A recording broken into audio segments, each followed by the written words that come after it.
the King of this people. You're the Lord of this nation. You are. You're the light of this darkness. You're the hope to the hopeless. You're the peace to the restless. You are. There is no one like our God.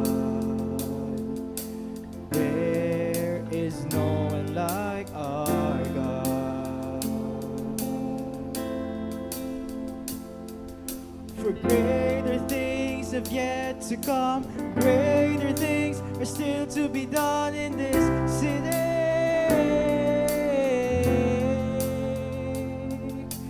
Greater things have yet to come, and greater things are still to be done in this city.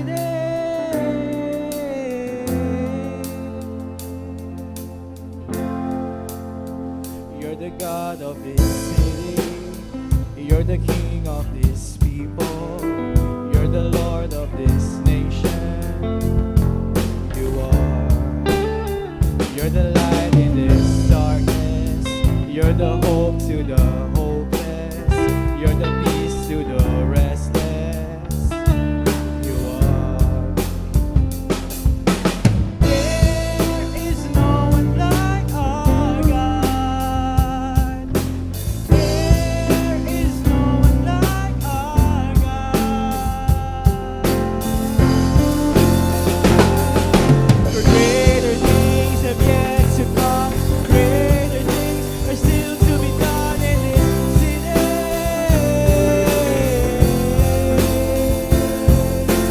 Greater things have yet to come. Greater things are still to be done in this city.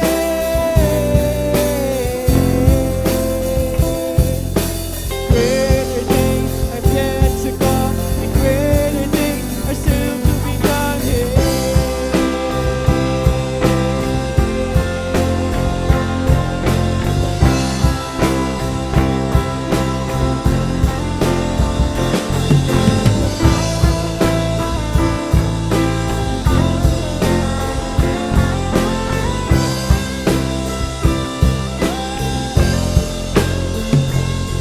Cause there is no one like our God, and there is no one like our God. For greater things have yet to come, and greater things are still to be done in this city.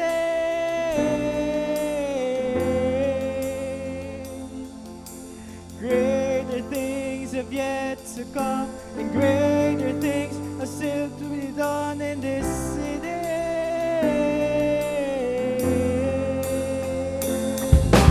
Greater things have yet to come, and greater things are still to be done in this city.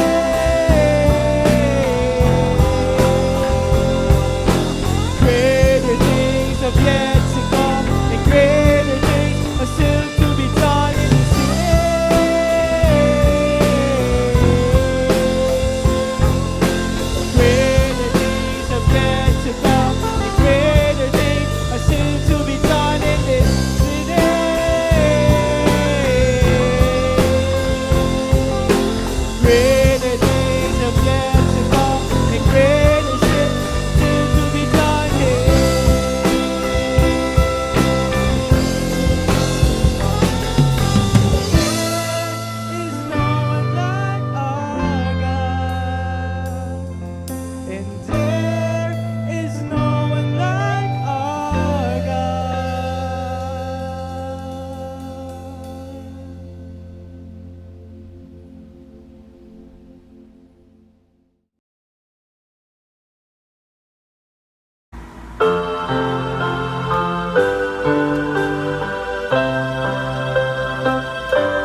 o kahanga-hanga ang araw na ito na ang Diyos ang may likha at nagbigay. Tayo ay magalak at magdiwang dahil ang pag-ibig ng Diyos ay tunay, laging tapat kailanman. Ang kanyang pagliligtas ay laging bukas sa pusong nakahandang tumanggap. Sa ating paglapit sa Kanya, nakatitiyak magandang pangyayari ang magaganap.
O Diyos, aming Diyos, pagkarilag ng iyong pangalan sa buong lupa, sinasamba at pinupuri ka namin, pinasasalamatan sa iyong kabutihan at sa iyong walang hanggang pag-ibig sa iyong mga nilalang. Salamat, Ama, sa pribilehyo ito na muli mong ibinigay sa amin upang ikaw ay aming masamba sa Espiritu at sa katotohanan. Buksan mo nga po ang aming mga puso at isip sa umagang ito upang ang pagsambang ito ay maging kalugod-lugod sa iyong harapan.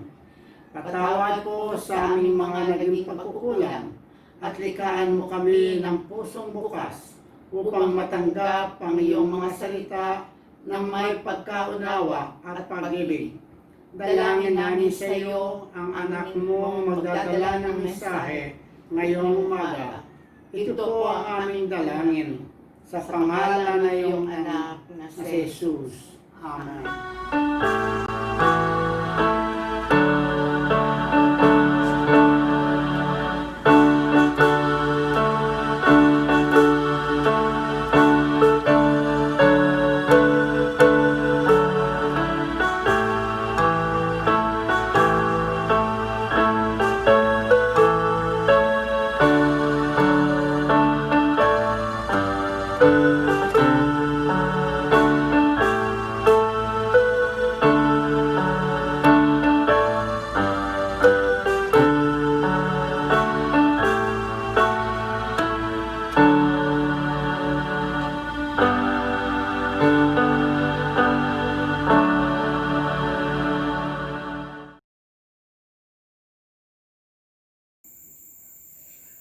Nananawagan ang Panginoong Diyos na makapangyarihan sa iyong pagbabalik loob.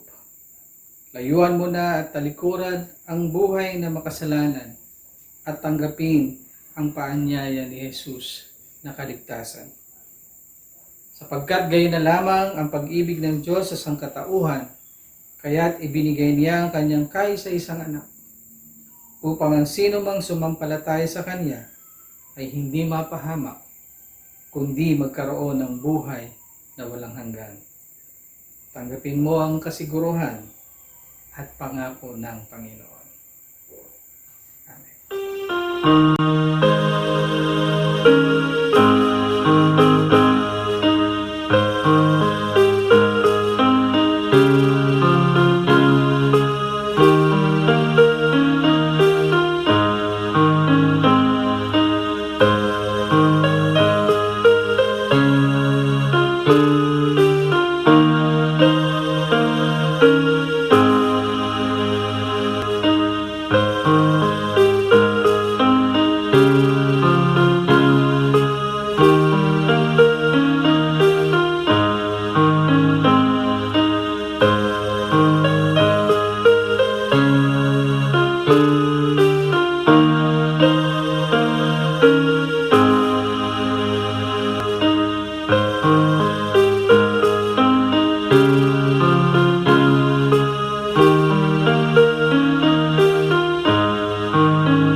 Sinasampalatayanan ko ang Diyos sa mga makapangyarihan sa lahat, lumalang ng langit at lupa, at si Jesucristo na anak na Bugtumiya, Panginoon natin na sa hiwaga ng Espiritu Santo ay pinanganak ng Birhen Maria. Nagdamdam ng hirap sa katulan ni Poncio Pilato, ipinako sa krus na matay at nilibing. Sa ikatlong araw ay nabuhay sa mga patay. Umakyat sa langit at umupo sa kanan ng Diyos sa mga makapangyarihan sa lahat. Doon na bumula at paririto upang hukuman ang nabubuhay at nangamamatay. Sinasampalatayanan ko ang Espiritu Santo, ang banal na Iglesia laganap, ang pagkakaisa ng mga banal, ang kapatawaran sa mga kasalanan, ang muling pagkabuhay ng katawan, at ang buhay na walang hanggan. Amen.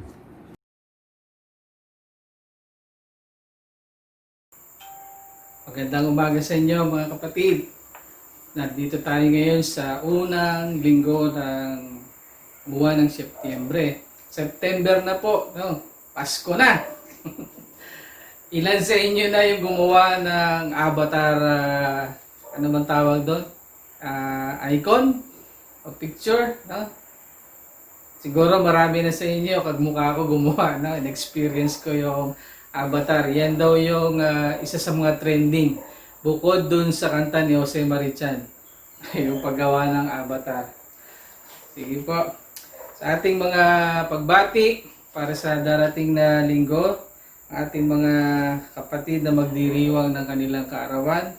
O before pala, yung last week, no, meron po tayong pahabol. On last August 27 ay nag-birthday si Bon Makhil Javier.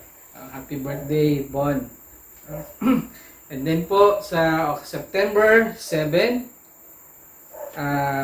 birthday ni Joseph Nathan Grafil at Alexine Hale Corsino. Happy birthday sa inyo.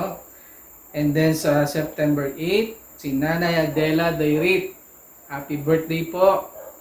And sa September 11, birthday ni hindi ko to kilala, Acer Mendoza Jr.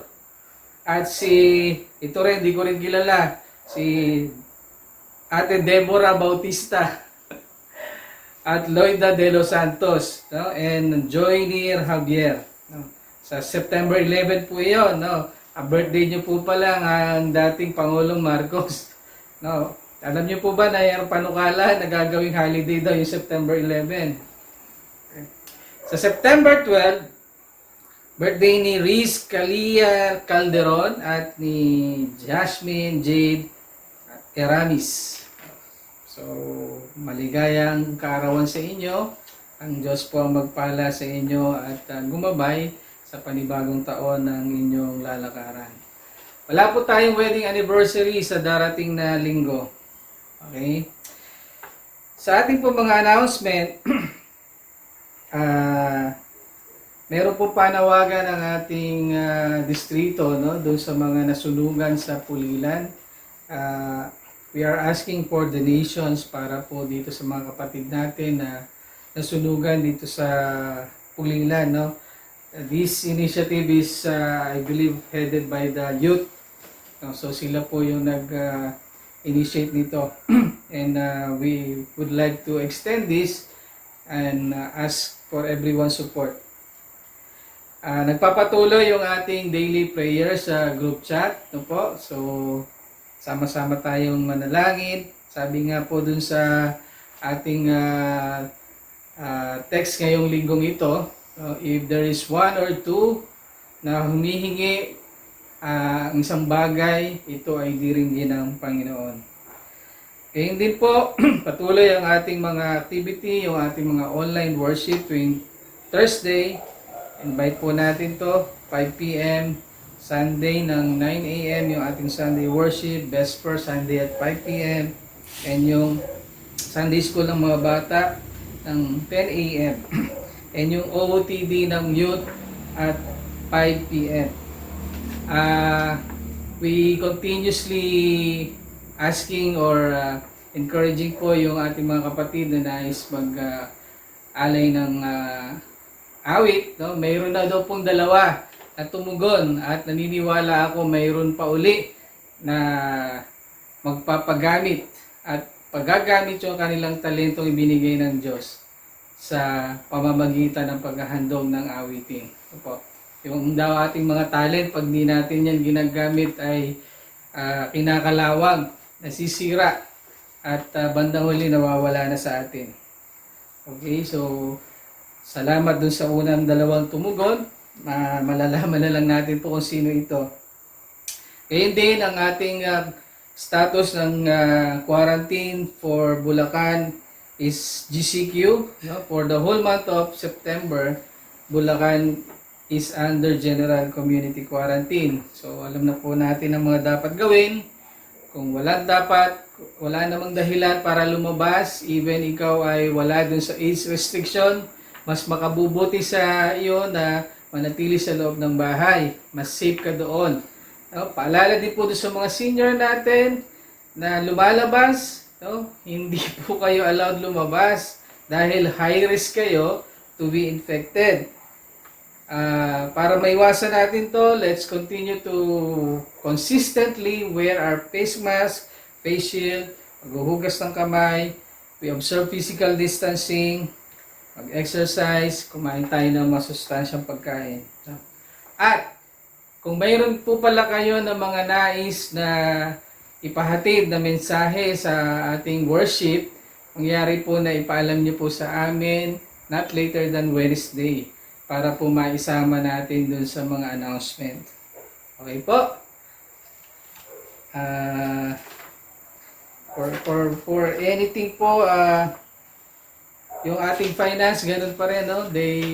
Last week, alam ko, nabasa ko yung mga chat sa group chat, no? Na marami po yung nagpadaan sa kanilang mga bahay ng collection of offerings and tithes. So, salamat po mga kapatid sa inyong mga pagtugon, sa inyong mga kaloob, at ang Diyos ang siyang magbalik sa inyo ng biyaya, higit pa dun sa inyong inaasahan. Samahan niyo po ako manalangin at panalangin natin ang ating mga kapatid, ang ating iglesia, ang ating bansa. Nagpapasalamat po kami, Panginoong Diyos, sa panibagong buwan, sa panibagong pagkakataon, sa buhay at kalakasan, sa mga biyaya, sa mga experiences na aming naranasan. Sama-sama po kami dumudulog sa iyo, Ama. Susumamo kami, natinggin mo po ang aming mga daing, lalo na po ang pagpawi sa krisis na aming kinakaharap. Panginoon, dinggin mo po ang aming samo na nawa ay matuklasan na sa pamamagitan po ng karunungan na ibagkakaloob niyo sa mga siyentipiko, yung mabisang lunas upang masugpo at mawala na po ang krisis na COVID-19 na ito. Ikaw po ang aming inaasahan na tutulong, sasaklolo sa amin. At Panginoon, sa panahon po na kami ay nawawalan ng pag-asa, sa panahon na kami nanghihina, Ikaw ang magpalakas sa amin. Sa panahon na kami nagugumilihanan, Panginoon, maaari po ba na ang iyong kaaliwan ang iyong ipadala sa amin? Sa mga panahon na kami nangungulila, maaari po ba, Panginoon, na yakapin mo kami? Ikisin mo kami sa iyong mga bisig upang maramdaman namin muli ang iyong pagmamahal, ang iyong pagkalinga. Lord, dinadalain ko po sa iyo ang aming mga kapatiran, lalo na po yung aming mga seniors, na kung saan sila ay mas high risk of getting infected. Bigyan mo po sila ng baluti na magpoprotekta sa kanila upang maiwasan nila ang virus na ito. Yan din po yung aming mga maliliit na supling, aming mga anak. Nihiling din po namin na balutin nyo rin po sila ng pananggalang upang hindi ma-infect.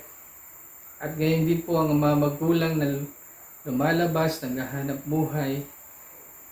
Balutin mo rin po sila, Panginoon, ng iyong pananggalang upang hindi rin ma-infect at patuloy na matugunan ang pangangailangan ng kanilang pamilya. Ang aming po mga frontliners, Panginoon, sa panahon na sila ay napapagod, ikaw magbalik ng kanilang kalakasan. Sa panahon na sila ay nanghihina, ikaw pa rin ang patuloy na mag-recharge sa kanila, mag-re-energize. Panginoon, gayon din po ang aming mga pangulo, ang aming mga leader. Ikaw po ang maggawad sa kanila ng karunungan upang mabalangkas ng maayos, ng mabisa, mas epektibo, ang mga pamamaraan upang mas lalong maging mabilis, maging matagumpay ang ginagawang paglaban sa sitwasyon kung saan kami ay naroroon. Ang aming pong iglesia sa kabuuan, Panginoon, bagamat kami magkakahiwalay, bagamat kami hindi nagkakasama-sama sa iisang bubong na sumasamba, ngunit ang aming puso, ang aming diwa, ang aming pananampalataya ay isa at sama-sama ngayon. Panatilihin mo po kami sa ganitong diwa, Panginoon, at patuloy na ang iyong masaganang pagpapala, ang iyong pag-iingat, ang sumaamin sa aming buhay, sa aming mga mahal sa buhay, sa aming komunidad, sa aming bansa at sa buong daigdig. Ang aming po mga kapatid, Panginoon, na magdiriwang ng kaarawan, alam mo po ang kanilang mga pangangailangan, alam mo po, Panginoon, ang kanilang mga balahin, alam mo ang desire ng kanilang puso. Sa iyong tamang kapanahunan at kaparaanan, Panginoon, tingin mo po yung kanilang panalangin, lalong higit kung ito ay lalong magbibigay ng daan upang lalong maging malalim, malapit ang relasyon nila sa iyo. Ikaw po ang magbigay ng ilaw at liwanag at tanlaw sa kanilang lalakaran sa banibagong taon ng kanilang buhay. Lord, sa iyo po namin ipinagkakatiwala ang lahat-lahat. Ang mga mangyayari sa kinabukasan, ang mga hindi namin nalalaman, sa iyo po namin inilalagak ang aming pagtitiwala. Sa pangalan ng iyong anak na si Jesus, ang aming tagapagligtas. Amen.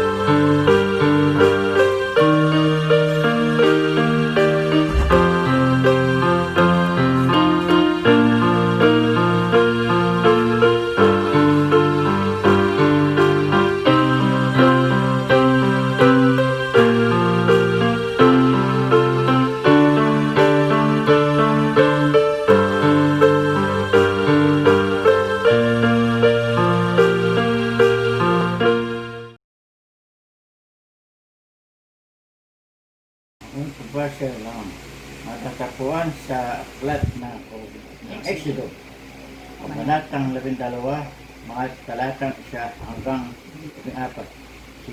Sinabi ni Yahweh kina Moses at Aaron, mula ngayon, ang buwang ito ay magiging buong buwan ng taong para sa inyo. At sabihin ninyo sa buong pamayanan ng Israel, nasa kasampung araw ng buwan ito, bawat puno ng sambayan ay pipili ng isang kordero o bisirong kambing para sa kanyang pamilya. Kung maliit ang pamilya at hindi makakaubos ng isang buong kordero, magsasalo-salo sila sa kalapit na pamilya na hindi rin makakaubos ng isang buo. Ang dami ng magsasalo-salo sa isang kordero ay ibabatay sa dami ng makakain ng bawat isa.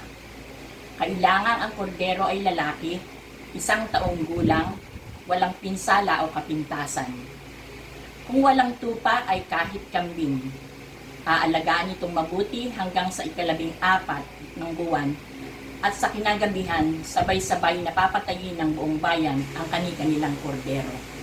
Kukuha sila ng dugo nito at ipapahid sa mga hamba at sombrero ng pintuan ng bahay, nakakainan ng kordero.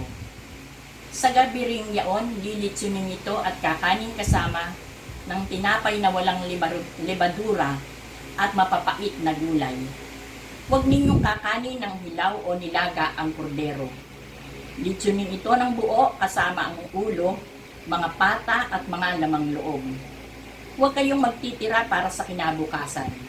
Kung may matira para sa kinabukasan, ganito naman ang magiging ayos ninyo ng pagkain ito. Nakabigkis, nakasandalyas at may tangong tungkod. Dali-dali ang inyong pagkain ito. Ito ang Paskwa ni Yahweh. Sa gabing yaon, lilibutin ko ang buong Ehipto at papatayin ang lahat ng panganay na lalaki, maging tao o hayop man. At parurusahan ko ang lahat ng mga diyos-diyosan sa Ehipto. Ako si Yahweh. Lalampasan ko ang lahat ng bahay na makita kong may pahid ng dugo. At walang pinsalang mangyayari sa inyo sa pagpaparusa ko sa buong Ehipto. Ang dugo ang siyang magiging palatandaan na ang Israelita ang nakatira sa bahay na iyon. Ang araw na ito ay ipagdiriwang ninyo magpakailanman bilang pista ni Yahweh. Amen.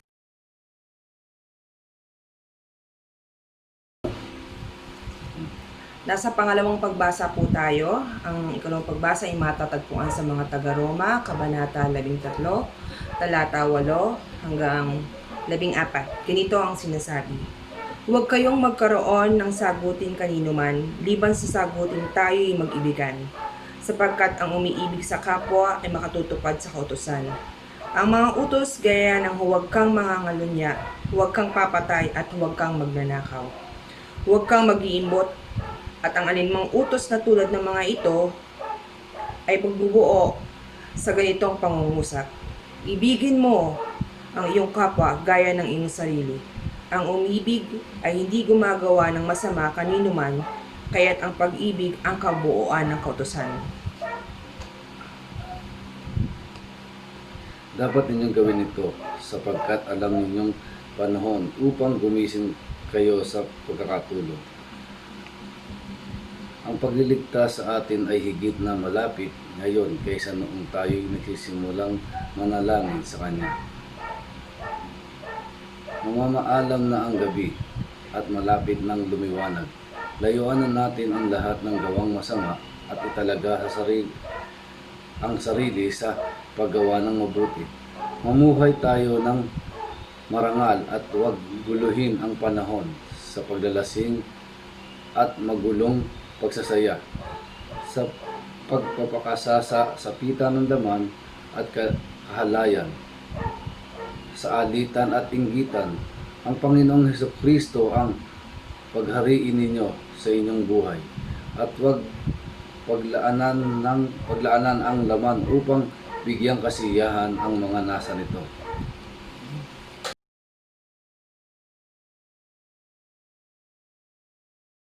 Ang Ebanghelyo po ay matatagpuan sa Aklat ni Mateo, Kabanatang 18, mga talatang 15 hanggang 20.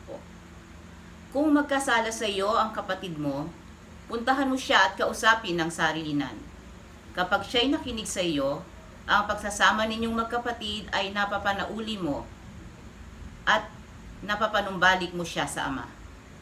Ngunit kung hindi siya makinig sa iyo, magsama ka pa ng 1 o 2 tao upang ang lahat ng inyong pinag-usapan ay mapatunayan ng 2 o 3 saksi.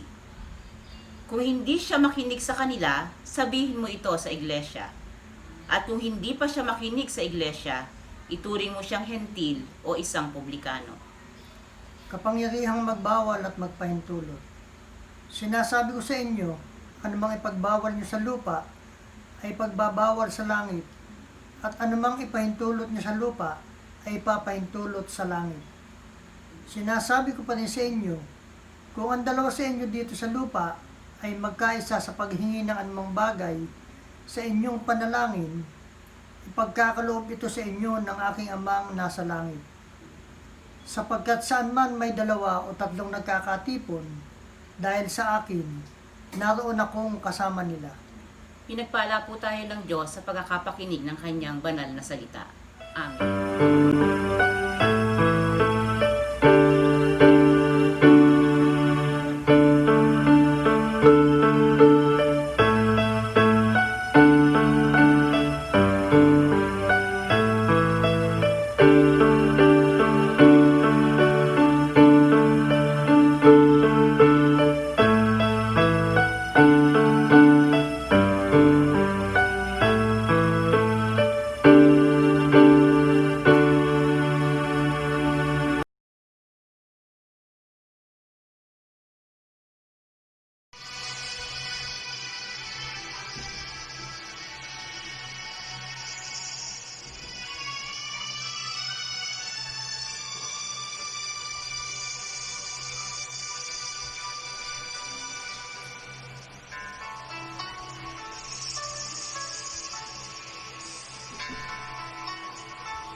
Huwag mo sanang isipin, hindi kita natatanaw. Huwag mo sanang isipin, iniwanan na kita. Lagi kang nakikita sa paglipas ng araw. At aking nalalaman ang iyong pagdurusa. Huwag mo sanang isipin, hindi kita naririnig. Ang iyong dalamhati, ang iyong mga daig. Hindi mo ba nalalaman na kita'y iniibig?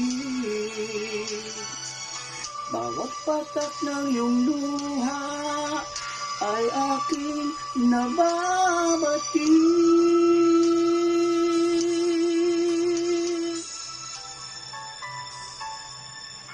Huwag mo sanang isipin, nalimutan na kita.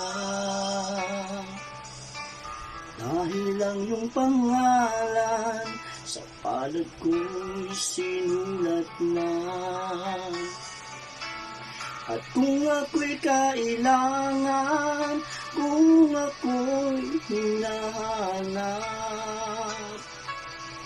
tumawag ka't manalangin, at ako'y mangungusap.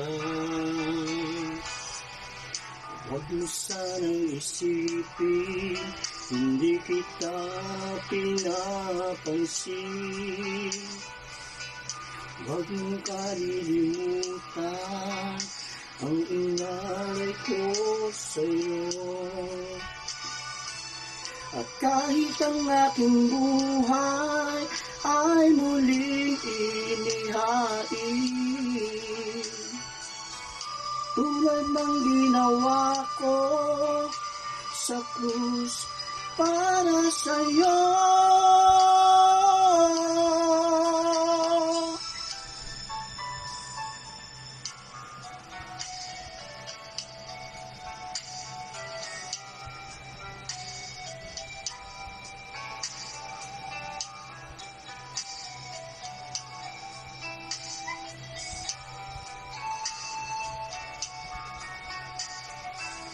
At kung ako'y kailangan, at kung ako'y nahanap, tumawag ka't manalangin, at ako'y malungusap. Huwag mo sanang isipin, hindi kita pinapansin. Huwag mong kalilimutan ang inalay ko sa'yo. At kahit ang aking buhay ay muling inihain, katulad ng ginawa ko sa krus para sa'yo.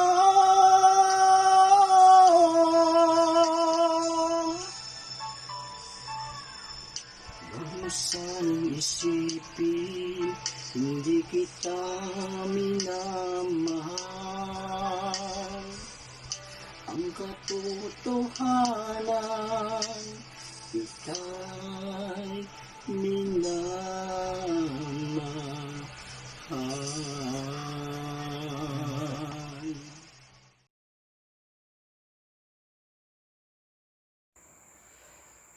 Pagpalang umagang mga kapatid, ang ating po pagbubulayan sa umagang ito ay hango pa rin sa aklat ng Mateo, chapter 18, verses 15 to 20. At sa kabanatang ito, Matthew recalls what Jesus said, which emphasized the importance of Christians living together in harmony. Ito yung ang buod nito, kabanatang ito ay yung paalala ni Jesus na ang mga Kristiyano ay kailangang namumuhay ng maayos, living in harmony with each other. Ito yung nais ng Panginoon Jesus na mangyari sa atin. Ang buhay ng tao ay relational in nature. Kaya nga po mayroong kasabihan na no man is an island. And that's the reason why Eve was given to Adam. Si Eva ay binigay ng Panginoon kay Adan dahil sabi ni Adan, nalulungkot ako, kailangan ko ng kasama, kailangan ko ng makakausap. So, yan po yung katotohanan na ang buhay natin ay relational. Hindi pwedeng ikaw lang sa mundong ito.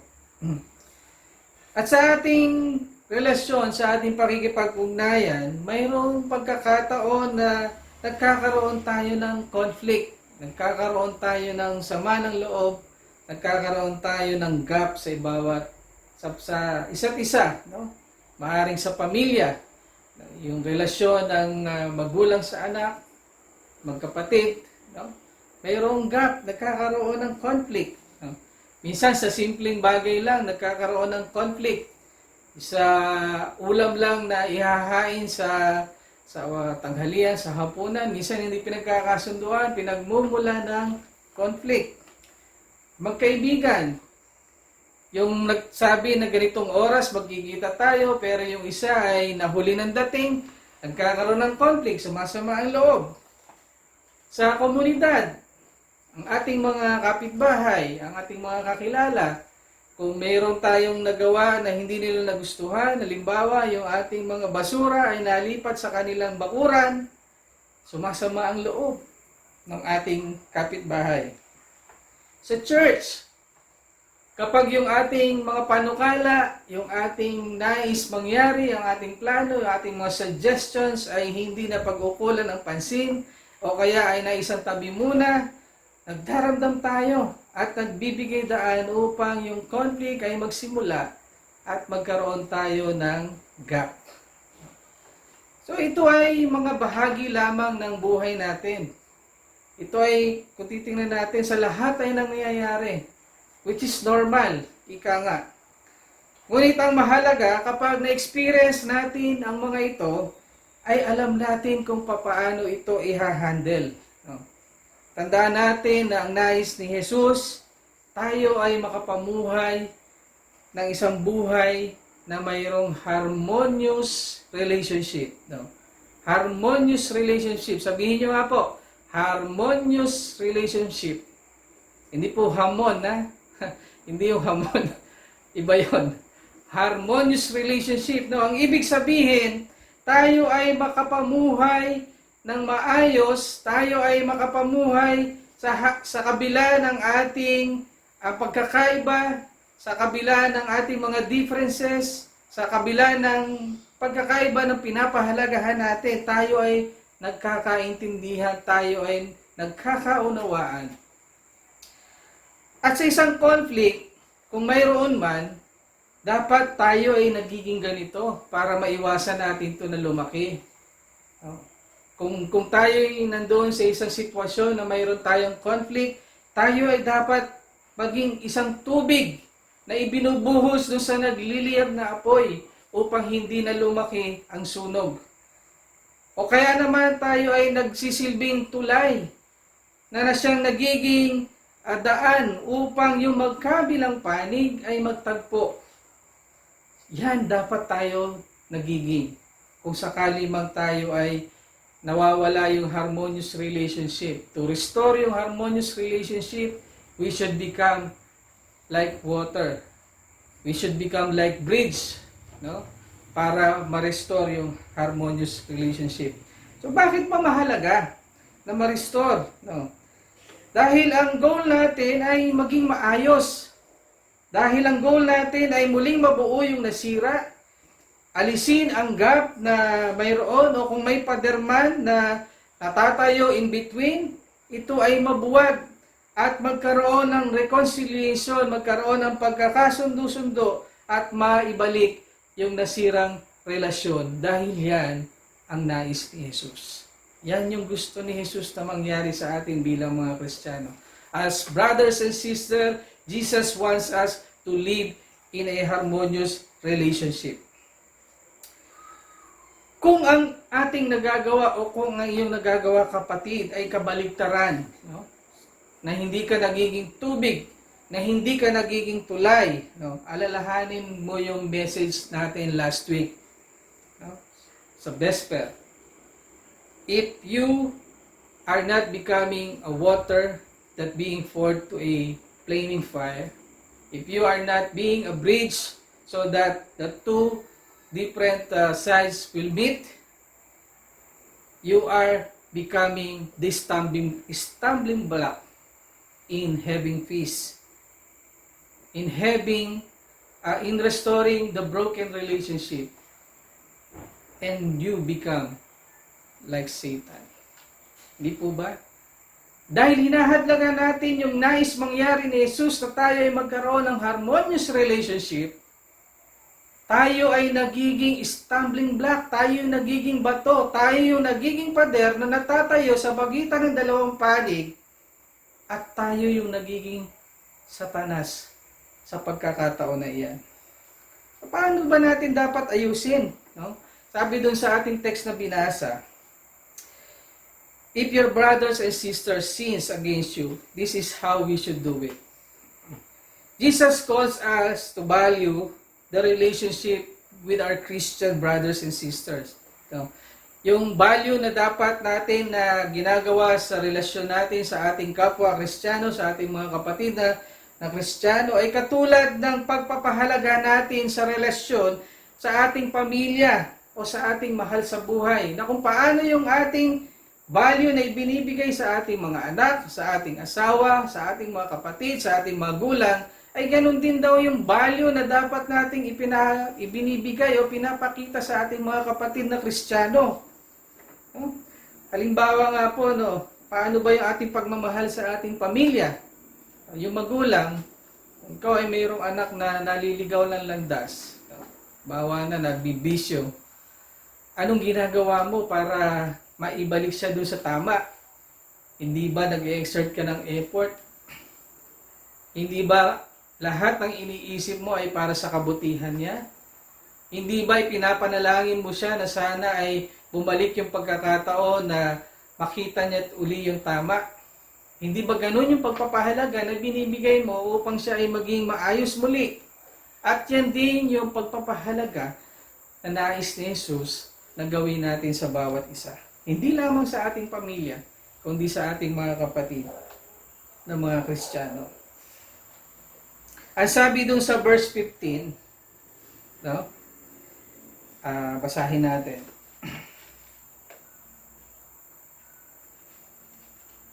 Sa verse 15,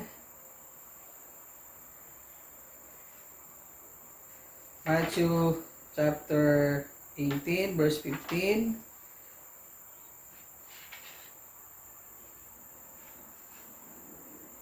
Ano pong sabi dito? Sinabi sa kanya ni Pedro, mali yata ito nabuksan ko.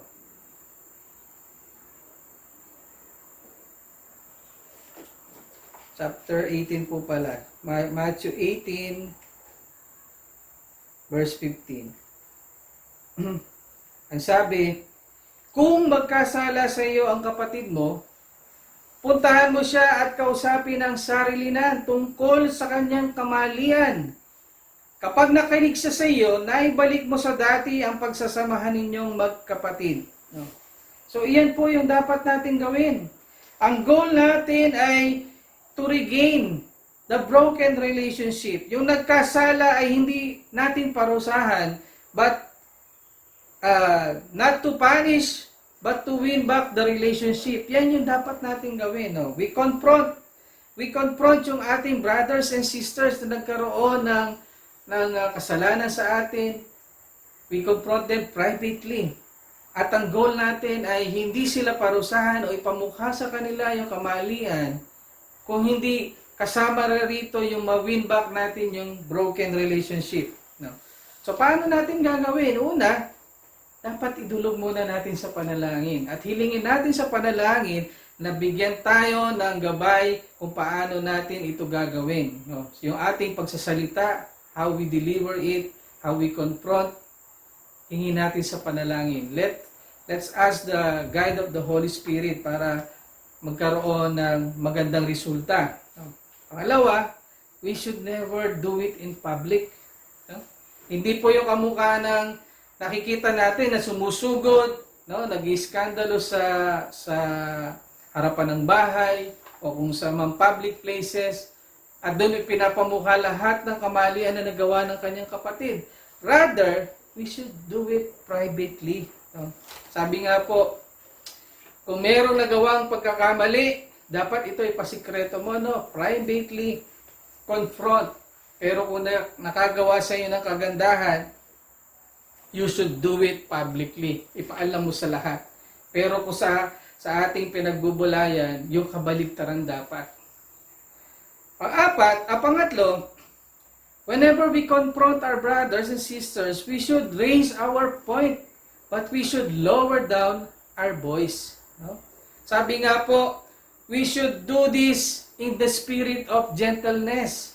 Bilang tayo yung mga Kristiyano, we should have the fruit of the Spirit, yung gentleness, yung pagiging mahinahon. Dahil kapag tayo ay nagsasalita o nakikipag-usap ng mahinahon, naaayos ang mga bagay-bagay. Mas marami at mas malaki yung posibilidad na maging maayos. At pang-apat, we should listen, not only to hear, but we should listen to understand. Sumunod, ang sabi dito, if hindi mangyari yung nangyari doon sa una na kinumpronta mo siya, ang sabi, take one or two more with you. No? Kung hindi naayos sa unang pamamaraan, magsama ka pa ng isa o higit pa gaya ng itinuturo ng gospel. Ibig sabihin, hindi natatapos sa unang hakbang na kung sakaling ito ay mag-fail, ay wala ka nang gagawin. Ang ibig sabihin nito, magpapatuloy tayo na humanap ng paraan upang yung ating relationship sa ating kapwa ay ma-restore, ma-reconcile. No? Ang sabi nga dito doon sa Torah Law, kung familiar po tayo dito, no, yung Torah Law, ito yung sa Old Testament, na one witness shall not rise up against a man. No? Kung isa lang yung nagsasabi daw, hindi ito nagngangahulugan na ito na yung totoo. Kung hindi, kailangan mayroong isa o dalawa na magpapatotoo at yun lamang yung magbibigay ng ma-establish yung katotohanan. Nun lamang magkakaroon ng mas mabigat o mas malinaw na liwanag doon sa usapin. Apo. Ngunit paalala dito sa mga ginagawang witness, no? Alalahanin natin uli na ang goal ay muling maayos, muling mabuo yung nasira at maalis yung gap na mayroon o yung pader na mayroon in between. And the ultimate goal is to have reconciliation. Na mapagkasundo natin yung dalawa at maibalik yung nasirang relasyon. So ibabalik ko po kanina na dapat tayo ay nagiging tubig sa nagliliyab na apoy, tayo ay nagiging tulay na nagiging tagapamagitan sa magkabilang panig, at tayo yung maso na sumisira o nagtitibag dun sa pader na unti-unting natatayo sa pagitan nila. Pangatlo, ang sabi dun sa teksto rin natin binasa, let's tell it to the assembly, no? Tungkol sa sabihin sa iglesia. No? Dito, tinutukoy na dito yung mga tao na talagang umalis na doon sa circle ng church. No? Umalis na doon sa mismong kongregasyon. Ang ultimate sinasabi din dito ay maranasan ng isang tao na umalis doon sa presensya ng simbahan, sa presensya ng iglesia, at makita niya ma-motivate sa uli to take steps to regain membership muli doon sa iglesia. Sa pamamagitan ng mga tao sa loob ng iglesia ay magbigay daan upang yung tao na minsan ay nandoon na lumabas ay muling makapasok at ma-motivate siya na maging kaanib muli.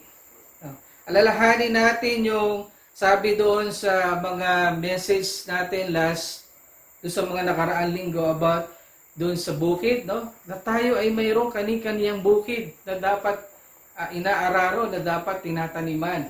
No? At ito yung isang mission ng church, no? To flow. Ito yung ating mission field na yung ating mga kapatid sa labas ay maisama natin sa loob. Paano ba natin maiiwasan na magkaroon ng conflict? No? Ito nga po yung sabi, no? Through living a harmonious relationship. Living a harmonious relationship means living peacefully rather than fighting. No? Sa halip na naglalaban-laban, sa halip na nagtatalo-talo, ay namumuhay ng papayapa. Parang isang musika. Parang music. Magkakaiba man ang nota, magkakaiba man ang instrumento at tunog, pero kapag ka nagkasama-sama, bagamat magkakaiba, ay nakalilikha at nagkakaroon ng magandang musika. At iyon yung nais ng Diyos. Yan ang nais ni Jesus na maranasan natin. Na magkaroon tayo. We value each other. We have a harmonious relationship. Ang problema, nagiging mahirap ito dahil ang tao ay mas nagiging focus in emphasizing yung kanyang individual rights sa halip na yung responsibility niya sa kanyang kapwa. Totoo po ito. Kung papansinin nyo sa ating bansa, sa ating mga Pilipino, tayo ay napailalim sa iba't ibang kultura, sabihin na natin, sa iba't ibang lahi, no? Una, we become under the rule of Spain. Ilang taon? 300 plus. After nun, napailalim naman sa American colonial. Ilang taon din. Pagkatapos hindi pa nagtapos, pumasok ang mga Hapon. Ilang taon din yon. At hindi pa rin nagtapos doon. Mayroon pang sinasabi na sa kapwa Pilipino, we become under ruled by yung isang tao. Hindi po ba? At dahil nangyari ito, tayong mga Pilipino parang nasabik tayo sa kalayaan. Nasabik tayo na dahil yung ating mga individual rights ay nasakil. Sabik tayo na i-exercise yung bawat individual rights natin na tinatawag nating democracy. Ang nagiging problema ngayon, dahil tayo nasabik, we became eager to exercise its individual rights, sumusobra. At dun nagkakaproblema. Nawawala na tayo doon sa ating dapat gawin. We should be more focused yung responsibility natin sa kabuuan instead of thinking what is only is right for us. Paano ba natin mapipigil ito? Para sa halip na nagkakaroon ng hindi pagkakasunduan, ay maiwasan natin. Subukan nating alisin yung supremacy thinking. Yung sinasabi natin, ako yung mainam. Ako yung dapat. Ito yung dapat. Yung sinasabi ko yung dapat. Alisin natin yan. At subukan natin na palitan. Alisin din natin yung galit. Alisin natin yung puot. Kalimutan natin yan at palitan natin ng pagmamahal. Alisin din natin at palitan yung ginagamit lamang natin ay yung tenga na naririnig natin, ngunit hindi natin naiintindihan ang ibig sabihin. There is ability to hear, but the inability to listen and understand. What do we need to do? Let's connect. To live in harmony, we need to connect with each other. As sabi nga po natin, no man is an island. So we need to connect with each other. Let's participate in community events. Kung mayroong mga kailangan gawin sa komunidad, kung ginawa po natin na clean up drive. Dati, mapikita natin, ito yung isang sigurong wake up call sa atin. Kasi pagka mayroong mga ganitong event, iyon din yung mukha na nakikita natin. Sa UMWS, sa UMWSCS, may umaattend, yung mukha din na yun. Sa ating mga kalalakihan, may nagsisi-attend, pagbibilang mo, sila rin yung umaattend. Sa mga kabataan, kung meron man, sila lang din ang umaattend. Yung mga nasa mayap, yung mga ating kapatid na mayap, yun din ang umaattend. Mabibilang mo lang. So, ito yung pagkakataon at wake up call sa atin to live in harmony. We should connect with each other and let's participate. Let's connect with our neighbors and bukod doon, let's connect with each other. Pangalawa, let's overcome our differences. Let's overcome our disagreements. Huwag tayong magsigawan, huwag tayong magpalakasan ng boses. Let's counter anger with compassion and empathy. Let's be an active listener rather than an active speaker. And let's be open to compromise. Hindi po pwedeng yung gusto mo lang, kapatid. Hindi pwedeng yung gusto ko lang. Hindi pwedeng yung gusto niya lang. Dapat ready ka to compromise. Dahil ganyan ang buhay. Hindi lamang tayo ang importante. Pangatlo, let's give back to others. Yung tulungan natin yung ating kapwa, yung ating kapitbahay, yung ating kaibigan, yung ating pamilya. And if meron kang kakayanan, donate to a worthy cause. Kamukha po no ating panawagan kanina, mayroong drive for a donation doon sa mga kapatid natin na nasunugan. So, let's give back to others. Kung meron tayong, lalo na kung meron kang kakayanan. Pang-apat, let's maintain our own sense of harmony. No? Let's also find time to take care of ourselves. Let's find a hobby and activity na magugustuhan din natin. And let's use positive affirmation sa ating sarili. Kung magagawa natin ito, we can live a harmonious life together and the Lord Jesus will be happy. No? Sa panghuli, it always takes two to tango. Kapag mayroong alitan, mayroong samaan ng loob, para mabuo ulit ito, it always takes two to tango. The first party should realize kung ano yung kamalian na nagawa niya. No? Sa halip na magmalaki, why not exercise humility? And then, do a decisive action. Kung na-realize mo na mayroon kang pagkakamali, magpakumbaba, humingi ng tawag, at huwag mo nang hayaang lumipas ang panahon. Huwag mong intayin lumipas yung araw na ito, lumipas yung linggo, yung buwan, yung taon na hindi ka nakikipag-ayos. Dahil habang ito ay tumatagal, habang ito ay hindi na re-resolba, yung gap mo ay lumalaki ng lumalaki. Doon naman sa kabilang side, kapatid, kung mayroon naman ikaw na nakasamaan ng loob at lumalapit na sa iyo, nagpapakumbaba, humihingi ng tawad, marapat naman siguro na tanggapin mo yung kanyang paghingi ng tawad. No? At hindi lamang siya yung masisiyahan, ikaw rin ay masisiyahan because you will experience again the extreme joy.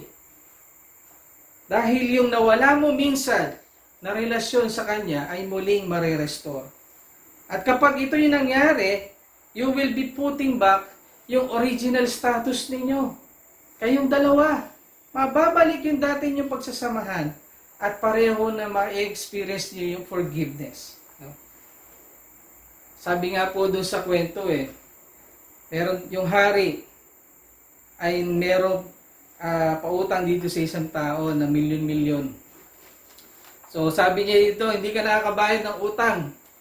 Para makabayad ka, mga kawal, ibenta niyo yung kanyang asawa, yung kanyang mga anak.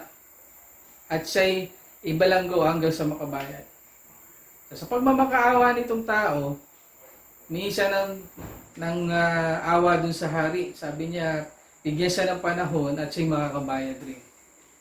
So, sa pagmamakaawa nitong tao ito sa harapan ng hari, ang hari ay nahabag at siya ay pinatawad. Yung kanyang utang ay pinatawad. So sa tuwa nitong tao to, siya ay lumabas sa galak, maglulundag. Sumisigaw sa galak. Kaya lang, habang siya ay naglalakad, nasa lubong niya ngayon yung isang tao na mayroong utang sa kanya na ilang daang piso. Naalala niya. At siya'y siningil niya. At galit na galit siya na sinisingil niya yung tao. No? Sinabi niya, magbayad ka sa akin ngayon din. Alam mo ba yung utang mo sa akin? No? At kung papaano yung kanyang paghingi ng tawad doon sa hari, ganoon din yung paghingi ng tawad ng tao sa kanya na may utang na ilang libong piso lamang. Ngunit yung pagpapatawad na hinihingi nitong tao ay hindi niya ipinagkaloob. Pinakulong niya itong tao. At sabi niya, magbayad ka ng utang mo. Makakalaya ka lang dyan kapag nakabayad ka ng utang mo. Nakarating ito dun sa hari, yung ginawa nitong lalaki. At pinatawag siya uli. At siya ngayon ay nagalit sa kanya yung hari. At sinabi niya, bakit mo ginawa yun? Ikaw nga, milyon-milyon yung utang mo. Pinatawad kita. Pero bakit mo ginawa yun sa kanya? Sa galit ng hari, pinakulong mo siya ngayon ng tuluyan. So sa ating buhay mga kapatid, yung pagpapatawad ay pinaranas na sa ating nauna. At inaasahan ng Panginoon, kung mayroong mga humingi ng tawad sa atin, kung mayroong mayroong lumalapit sa atin na makipagkasundo uli upang mabuo yung relasyon, upang magkaroon uli tayo ng harmonious relationship so that we can live a harmonious life. Huwag nating ipagkait ito. No? Alalahanin po natin, no, kung bakit ba kailangan nating makipag-reconcile. Kung bakit ba kailangan nating we have a harmonious life. No? Ang sabi doon sa aklat ng Mateo sa chapter 5, verse 23 to 24, kaya kung mag-aalay ka ng handog sa dambana para sa Diyos at naalala mong may sama ka ng loob sa Kanya, sa iyong kapatid, may sama ka ng loob sa iyong kapatid, iwan mo muna ang iyong handog sa harap ng dambana at makipagkasundo ka sa Kanya. Pagkatapos, magbalik ka at maghandog sa Diyos. So, ganyan po kahalaga na dapat tayo ay mayroong pakikipagkasundo sa bawat isa. Dahil mahalaga ito kay Jesus. This is why He calls us to value, to have a harmonious life, to have a living harmoniously sa ating mga kapatid, sa bawat isa sa atin. Nawa, patagpuan natin itong ganitong uri ng pamumuhay na nais ni Jesus na magkaroon tayo. Ito ang mensahe ng Panginoon sa atin sa umagang ito. Pagpalain tayo ng Diyos. Amen.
Panginoon, tanggapin mo po ang aming mga handog.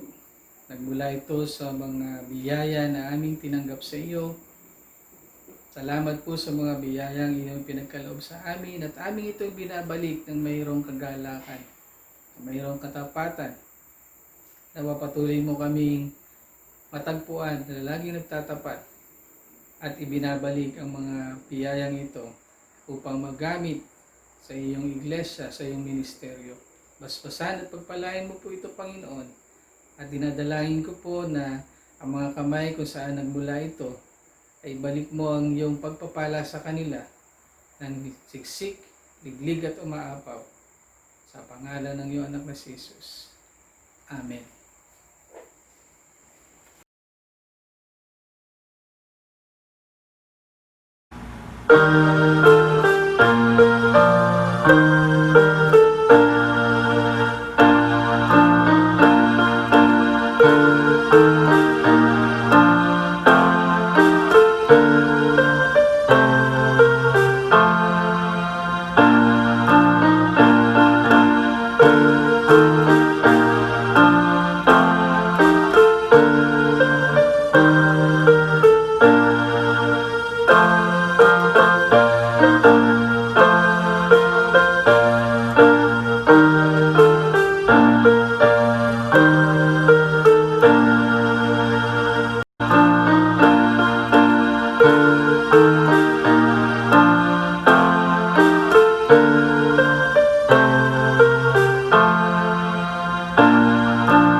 Nasa unang buwan kami ng Bear Months. Iyo pong nalalaman, O Diyos, na ang tradisyon ng mga Kristiyanong Pilipino pagdating sa Pasko ay napakalaki. Ito po ay damdaming nagpapasaya sa amin. Ito po ay damdaming nagbidudulot, Panginoon, ng kaligayahan sa marami sapagkat maraming pagsasalo-salo, maraming bigayan, maraming masasayang pagsasama-sama ang pamilya at magkakaibigan sa panahon ng Kapaskuhan, Panginoong Diyos, na aming sinisimulan sa Setyembre. Umaalingaw-ngaw ngayon, Panginoon, ang mga awiting pamasko na kahit papaano ay nakapagdudulot ng pag-asa at liwanag sa amin. Panginoon, tunay nga po na napakadakila ng biyaya ng iyong pagsilang. Kayo ang aming pag-asa at sa inyo nakasandig ang aming pag-asa. O Diyos, nagpapasalamat po kami sa mensaheng aming narinig at patuloy na makapagpalakas ito sa amin. Makapagdulot, Panginoong Diyos, ng liwanag, makapagdulot, Panginoong Diyos, ng lakas ng loob, at maging dahilan para tulungan kaming hanapin ang marami pa rin mga bagay na dapat ipagpasalamat sa iyo. O Diyos, patuloy ho kaming umaasa na iingatan mo kami sa pagharap namin sa mga problemang meron kami na hindi ho namin alam kung kailan matatapos. Pero alam namin, Panginoong Diyos, kasama ka namin. At kung ang mga problemang ito, Panginoon, ay may alintulad sa malakas na bagyo, alam po namin, Panginoon, na wala pong nagtatagal na bagyo. Kaya hindi ho magtatagal ang mga problemang ito at kami babalik sa normal. Panginoon, lagi nawa naming matutunan ang mga bagay na dapat naming matutunan na itinuturo ng aming mga karanasan. Pag-isahin po ninyo ang bawat pamilya, ang iglesia ng PCUMC at lahat ng mga kapatid naming nasa iba't ibang dako. Panginoon, pinagkakatiwala po namin ang lahat-lahat sa iyo. Ang aming pamahalaan na nagsisikap na gawin ang dapat gawin para matulungan ang aming bansa. Ang mga LGUs, ang national government, ang mga department heads, ang mga frontliners, Panginoong Diyos, at ang mamamayan, Panginoon, ay magkaisa at makipagtulungan sama-sama. Magtatagumpay kami, Panginoon, kung kami sama-sama, lalo na kung hinihingi namin ang iyong patnubay. Salamat po, Panginoon, sa lahat ng ibinigay mo sa amin noong kami manghingi. At salamat po sa mga ibinigay ninyo sa amin na higit kaysa kahit hindi pa kami humihingi. Purihin po ang iyong pangalan, Panginoong Diyos, at taglayin po namin ang iyong pangako na hindi mo kami iiwan at hindi mo kami pababayaan. Sa pangalan ni Jesus. Amen.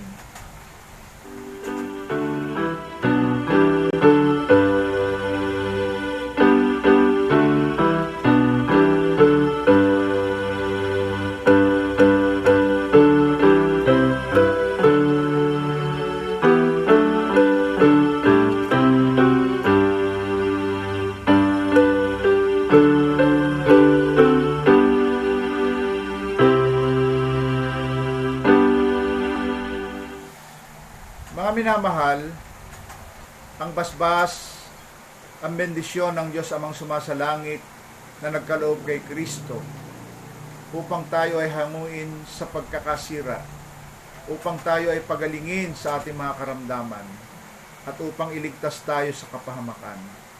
Nasa patnubay ng diwang banal na sinugo sa atin, ang diwa ng Diyos ay nagliliwanag at patuloy nating nararanasan at nakikita ang daan patungo at babalik sa Diyos na nagluwal sa atin. Humayo kayo mga kapatid, manatili tayo sa puno upang tayo ay mamunga ng sagana. Manatili tayo sa ating mabuting pastol upang tayo ay ligtas at managanat. Sa pangalan ng Ama, ng Anak at ng Banal na Espiritu. Amen.